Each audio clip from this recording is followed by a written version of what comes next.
Hello and welcome. Just want to say congratulations on taking the step to grab this video course. This is video number 1, the Introduction to Podcast Marketing. So what I want to do now is just to give you a quick overview of what's in this video course so you know exactly what to expect. And then once you know that, you'll be able to implement everything faster. So this, of course, is video number 1. Video number 2 is what's in a podcast. So basically, we want to make sure that you plan a successful podcast. And a successful podcast is a podcast that can engage the listener. The more you engage and the more your engagement increases, the higher the stick rate, meaning the longer the person stays listening to your podcast. And the more invested they become, the more likely they are going to buy your products or take some sort of action that you tell them to in the end. Now, writing an intro and outro actually can help your podcast. So instead of just having a podcast where you start talking about the content right away, you want to make sure that you have an intro that introduces you, that gets people into the mindset of, hey, okay, put everything down, get ready to rock and roll and learn a lot of content. And then talk about you a little bit, not really talk about you, but in the sense of, hey, so-and-so is the expert, stay tuned, blah, blah, blah. So basically introduces you to the audience and gets them all excited. And I'll talk more about that in just a minute. And then, of course, outro is the ending, the call to action. So even at the end of your podcast, you could have a specific call to action, but the outro would be more of a general thing like, hey, visit my site, share it with your friends, and things like that. Now, don't worry, I'm going to show you exactly what to write step by step, word by word, so you can simply copy and paste this. Video number 4 is we're going to hire a voiceover artist for the intro and outro. Now, the reason why we want to do that is because subconsciously, this can actually help you. Subconsciously, if somebody else introduces you, like a professional voiceover artist introduces you, and then you jump right in, and then the outro is when they tell people to take action and so forth, that can actually help your podcast. So more on that later. Video number 5 is microphone and software editing tools. I'm going to show you exactly what microphones to use so you can have a high quality podcast, because unfortunately people do judge a book by its cover. So in this case, they are going to judge you by your audio quality. Now, if your content is really, really good, most likely people are going to stay till the end. But it's going to be hard if your quality is not good. So you want to make sure that your quality of your audio is really, really good.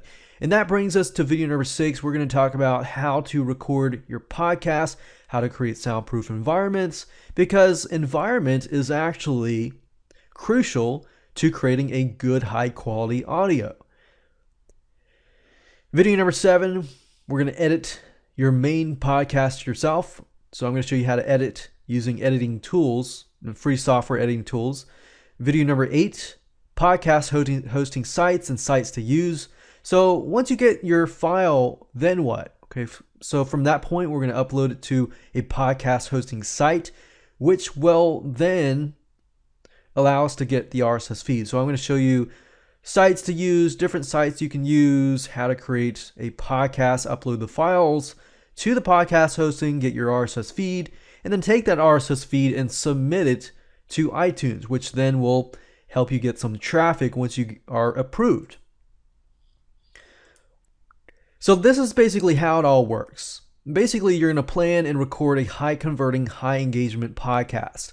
From that point, you're going to set up your microphone, your software tools, and edit your podcast. You're going to record your podcast and edit everything like that. You're going to upload to podcast hosting. You're going to generate the RSS feed, and you're going to submit it to iTunes. Now, while this does have a lot of technical stuff in it, if you can follow me step by step, then you should really have no problem at all. So what I recommend that you do is watch it and follow along so that you're able to actually take action while you do it. So that way you'll actually feel like you're succeeding along the way, because I guarantee you if you watch it and you don't take action, then this is all just nothing. It's just wisdom. It's just knowledge that has not been put in place. So you want to make sure you put all of it into action and start getting yourself some branding and traffic. So what do you need to get started? Well, you're going to need to have audio files. Now, obviously, I'm going to show you how to do all of that, but audio files that are supported by iTunes, and we're going to submit it to iTunes. So .mp3, which is what we're going to be using, .move, .mp4, and .m4v. So these are mainly iTunes compatible. So if you submit it to somewhere else besides iTunes, that might change. But for the most part, if you stick with MP3 files, that's pretty much standard throughout the globe. You're obviously going to need an iTunes software. So if you don't have it, go ahead and go to Google, type in iTunes, and you'll be able to download it. And also you'll need to have an iTunes account. Obviously you won't be able to submit anything unless you have an iTunes account. You also want to have your cover art file that is standard and recommended by iTunes, which is 1400 by 1400 pixels, JPEG, or PNG. Now, I'm not really going to show you how to create one of these art files, but you can hire somebody to create a graphic for you if you want to, or you can do it yourself. So I'm giving you the standards of what you need. But once you've gathered all of that, then you can easily just post it all to the podcast hosting site.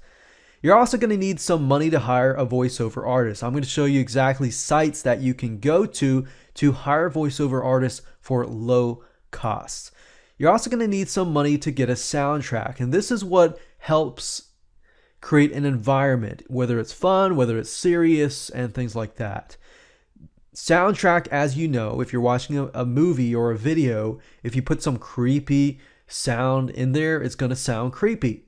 If you take the same clip and put something happy, then even if it is scary, it's not going to be scary. So soundtracks are important. That's part of the whole podcast blueprint. So with that said, let's go ahead and get started and jump right in to talk about how to plan your podcast in video number 2.